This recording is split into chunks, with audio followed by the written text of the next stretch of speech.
All right, thank you all so much for coming. First, we'll do some introductions. So we are FTC Team 8728 from Chicago, Illinois at Wolcott High School. My name is Victor. My name is Colin. My name is Kyle. Tyler. Ella. Matt. Drew. Nathaniel. Toby. I'm Mr. Bay. I'm the coach and teacher. I'm Diego. And I'm Sophia. So to open this up, we're going to talk about these five things here. So we're going to start off by talking about our vision, our app inventor. All right, our app inventor, FTC block programming, Scratch, and at the end, to close it out, we're going to talk about our acknowledgments. Thank you. All right, so our vision.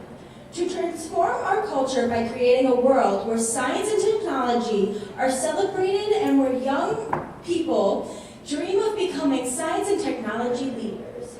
Dean Keenan.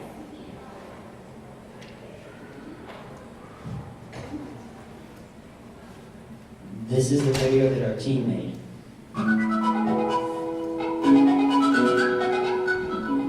My robotics team, Walcott School FTC number 8728, was invited to the 2016 First World Championship competition in St. Louis as conference speakers. Our talk was about how students with learning differences can succeed in a robotics competition like FIRST. We had people moving to tears, and people were emailing us and congratulating us. They shared with us, and we shared with them, and everyone was to tears. We are diverse students with dyslexia, ADHD, dyscalculia, among other things, and we overcame our learning challenges by finding our weaknesses or strengths. In computer science, it's hard to teach in other schools because of different hoops they need to jump through, because computers can be hard to acquire.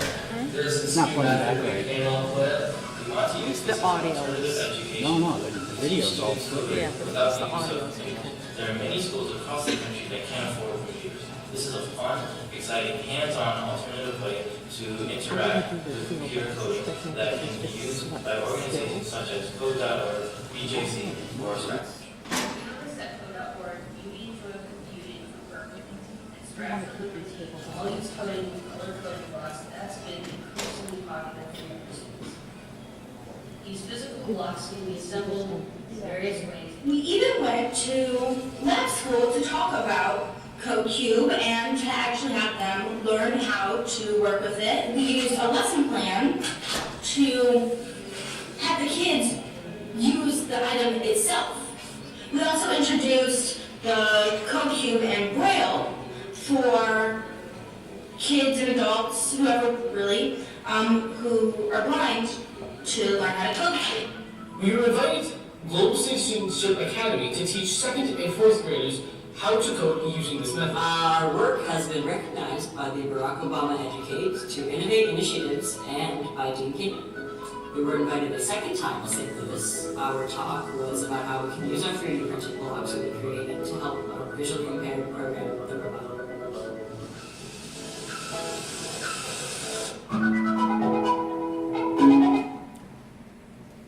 Sorry about that. That was video technical.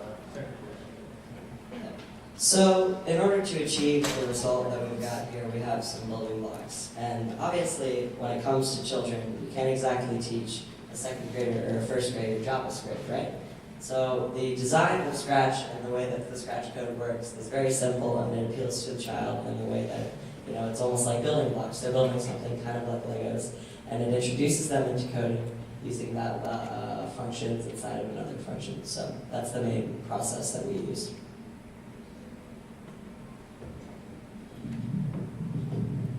So the low cost and and it's hands-on and it is user-friendly CodeCube. Yeah, and so we have sent CodeCube to all 50 states, but what we're planning to do is we're planning to make it global now.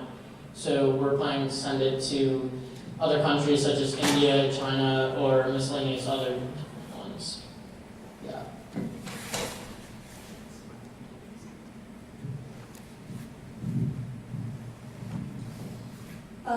We've gone to 2 different schools over the past couple of years. The first one we went to is called the University of Chicago Laboratory Schools.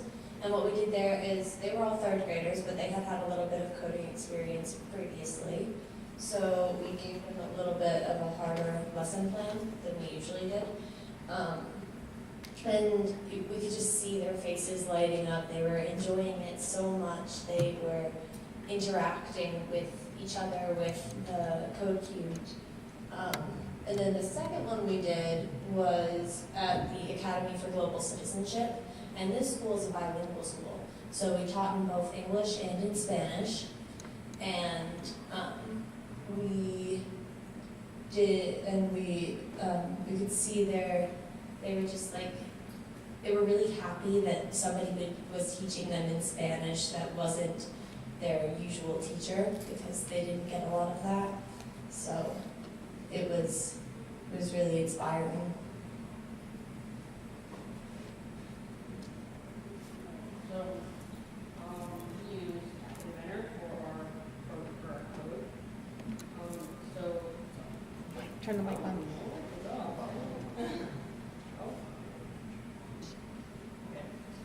Alright, so, MIT App Inventor is something we use for our code right now for the blocks. So our reference is the FTC training manual with the Android controller. Thomas saying, page 23.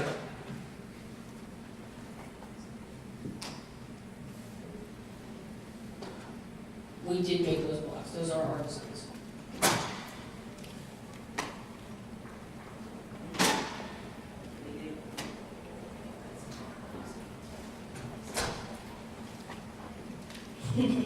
Okay, so to create the outpost block in the App Inventor, you are to select the loop event handler. You guys can open them up. You can open up, try to connect them as we go along.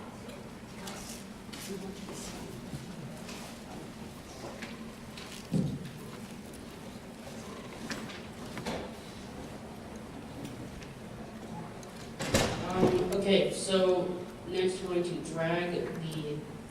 select the call FTC robot controller 1.telemetry admin data block and place it inside the loop event handler block. Note that the interior shape of the event handler should match the exterior shape of the procedural block.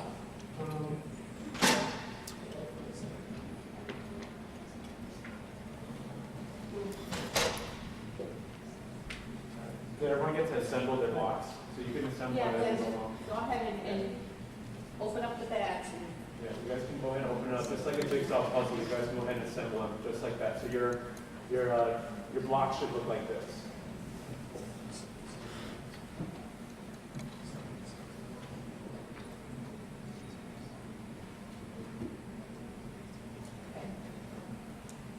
Now we're going to specify a key for the value. This key will be used as a reference for this piece of data.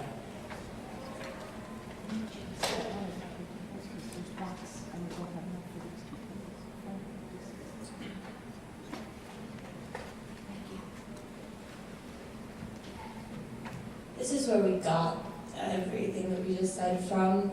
We got them from a few different manuals that FTC uses.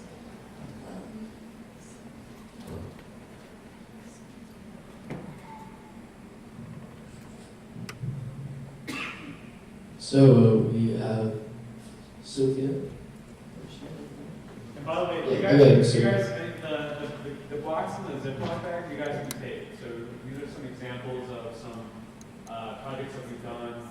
So we're taking code from FTC manuals, especially that helps create the optimization function. So these are examples of codes and blocks that students have built and designed and made to help introduce children to how to code. Okay, so Colin's going to talk about the next set of blocks. This is from the FTC block programming training module from version 2.1 to 2.1. Yeah, so this is from the manual of FTC, and Sophia's passing it out right now, and we'll get started once she does. So, in In Figure 5 of the main body of op mode is defined by the outer purple bracket that has the words to run op mode at the top. As the help tip indicates, the function is executed when this op mode, my first op mode, is, in this example, is selected from the driver station. You guys go ahead and take your purple Sharpie, and you guys can go ahead and highlight this section of code with the purple Sharpie. It's purposely white, so you can go ahead and take your purple Sharpie and then highlight that particular set of code using the purple Sharpie. We'll give you 30 seconds to do that. Go ahead and take your purple Sharpie and yeah, okay.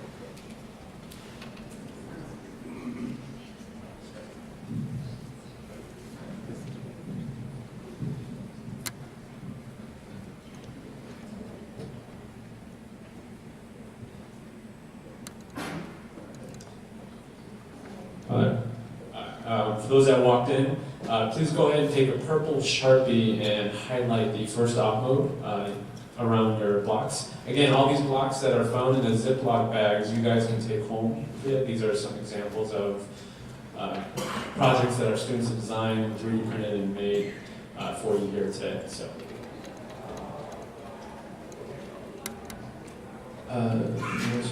So let's look at the flow of the basic op mode. The blue colored block with the words put initialization blocks here is a comment. Comments are placed in an op mode for the benefit of a human user. The robots will ignore any comments in an op mode.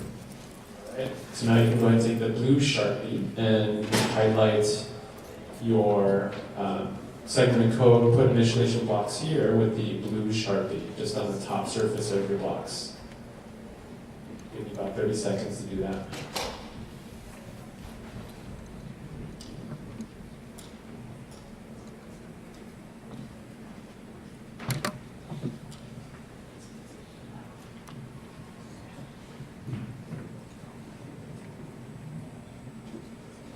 Alright.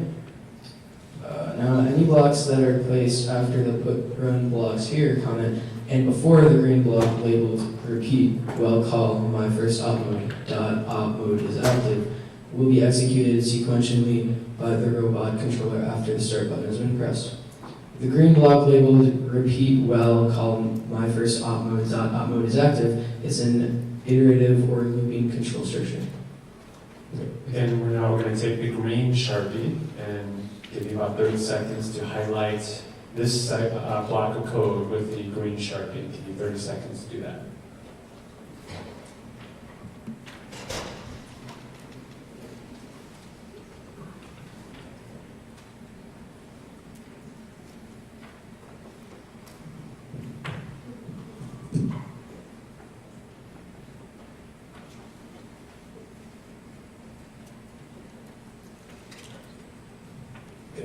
Once you have your blocks color-coded, we're going to give you about a minute to assemble your code, just like what you see on the projector. Okay?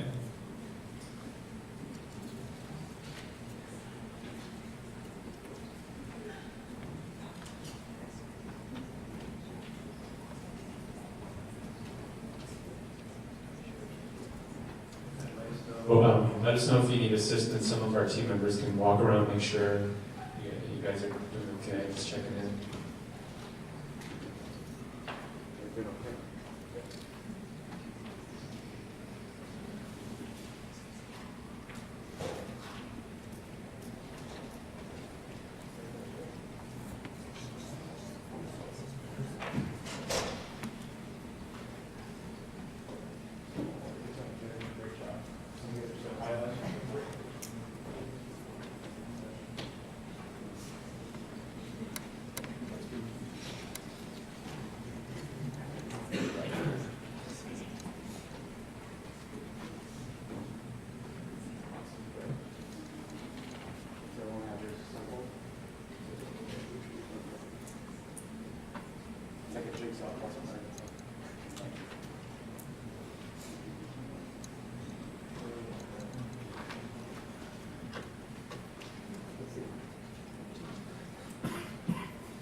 How's everyone over there? You guys good over there?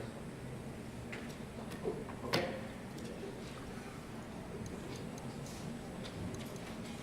All right, so now it seems like everyone's finished with that. We're moving on to our third and final activity. In this activity, we're gonna have you construct the actual code cube, cutting out and gluing on to the pieces. And we're gonna pass these out real shortly. So each bag will contain a pair of scissors, glue stick, and some of the labeling that you'll use to tape, to glue your labels right onto the code cube blocks. So we're going to give you about 5-10 minutes to have your table, and you guys can help each other out at each table, assemble your blocks. Again, we're using this approach to teach children, particularly elementary schools, students, how to assemble a code in this approach. So give you about 5 to 10 minutes to go ahead and do that. And our team will come around and make sure if you guys need extra assistance, we'll come around and help you guys out.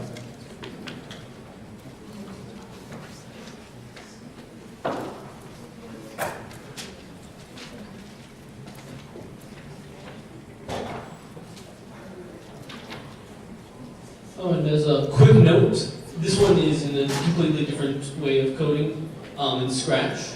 And we also got these from the manuals.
Okay, so while you're doing that, I'm also just gonna recap what the point of everything that you've been doing right here, since we're coming close to our end. So pretty much what this is Scratch, so printed out so that kids can use it, and it's a little bit more hands-on, and it's cheaper than a computer, so it's like the first step of teaching kids how to code.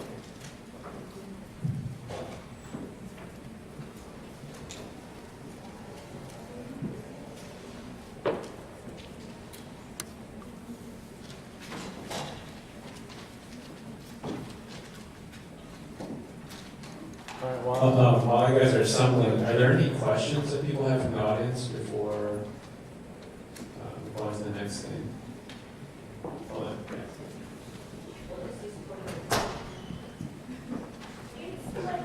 Hold on. What does this program do? Like what Scratch does? So pretty much it's like code transferred into like a simpler block form, so then you can just put them together, and it's like, instead of like saying like the full thing, then it's like left, right, and it's just easier to understand how the process goes together. Does that answer the question? Like China or India that don't have a computer, so this is another call. Okay, no problem. Thanks for coming.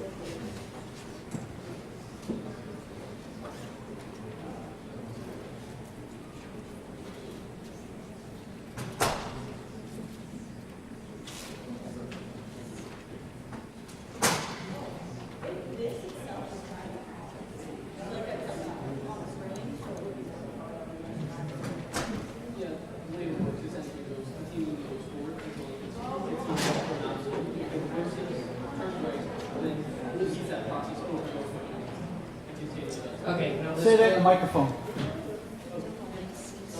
Essentially, to answer your question a bit better, the code itself mainly is to control the robot. It's an autonomous robot thing. You activate the code and it will continually drive forward until it hits an obstacle.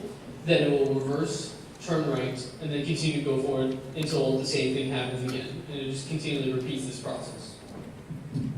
Right, I'd like to add, just reiterate one more thing about the purpose of why we're doing this approach. So for some of you that walked in a little late, let's go back to the purpose slide and what this approach means and kind of the advantage of this approach. So the goal of this project is thinking about schools. We're thinking about schools, especially in third world countries like India and China, that don't have access to computers. That don't have access to certain quality programming software. How can we get kids to educate them in computer science? This is an approach that our students have designed and developed from the very early stages. We came up with this idea of, well, these color-coded blocks that you see on Scratch and Blockly and MIT App Inventor, wouldn't it be cool if we actually just 3D printed these blocks into something physical? Okay. This approach is low cost. You don't need a computer to do it. It's hands-on. From our experience, we piloted some programs at Ella mentioned some elementary schools in Chicago that we piloted this program. We actually made curriculum. We taught third graders, fifth graders how to code using this approach. Okay, it's very user-friendly. Because when you open that laptop and you show a kid how to code, sometimes it's overwhelming. There's a lot of options and drop-down buttons and all sorts of things that you see on the computer screen that can really throw off a kid. So we're simplifying the process using this method by presenting blocks of code where the experience is almost like a cross between a Lego and a jigsaw puzzle, where you can assemble these blocks. There's a curriculum that we actually created and developed to help introduce what these blocks mean to the child or to the student. Okay? So that's the goal, and we've been using this approach, again, introducing, our purpose is to introduce these blocks of code to children. Okay? Last year we've adopted blocks of code where we actually made Braille, so we actually partnered with the Chicago Lighthouse, which is a nonprofit in Chicago that supports the visually impaired. And we use these blocks of code to help the visually impaired and introduce them to some programming. Okay, so this obviously there's some limitations to this. Like some may ask, well, how do you know if the code's correct? Right? If I assemble this, how do I know if the kid is assembling it in the right orientation? Well, that's a great question. We have come up with several solutions, but we're kind of limited to some of our expertise.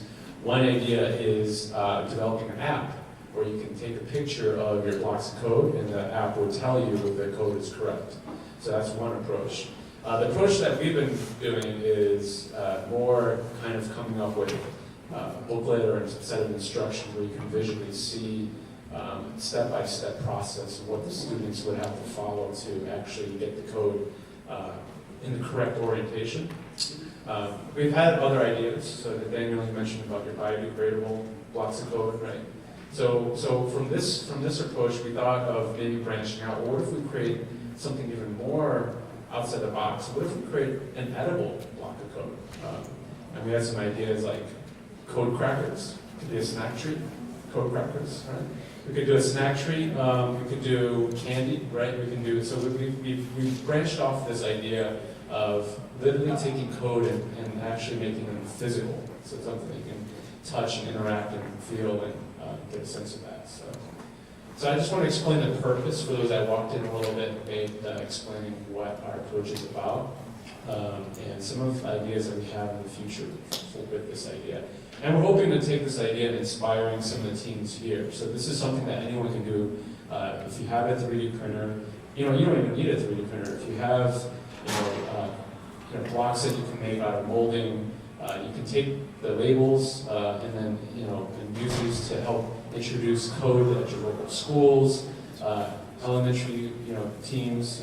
We're thinking about FTC Lego teams that are out there. you can use this approach, any team could use this. We want this freely accessible, this idea to be shared around to, teach kids how to code in a different alternative approach. So.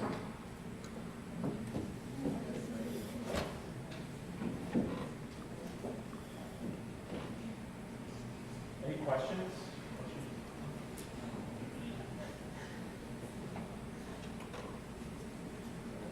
Do you guys all have enough time to assemble your blocks? Do you guys need more time?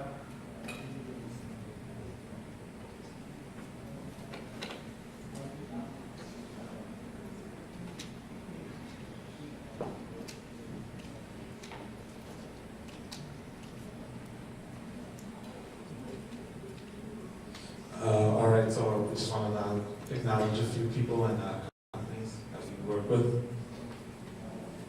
So obviously our team is through the high school, so obviously Walcott School, our principal, Marion Pike, Erica Roberts, our computer science teacher, Marissa German and Amy Hicks, our science teachers that also helped with this idea and team. FTC Blocks Programming Training Manual Document Version 2.1 using App Inventor with Android controller, Thomas Engineering, Scratch, which is the program we use, and we helped us a lot. University of Chicago Laboratory School, Academy of Global Citizenship, which are the places we went to go teach code to children, HPK Engineering, and MIT App Inventor.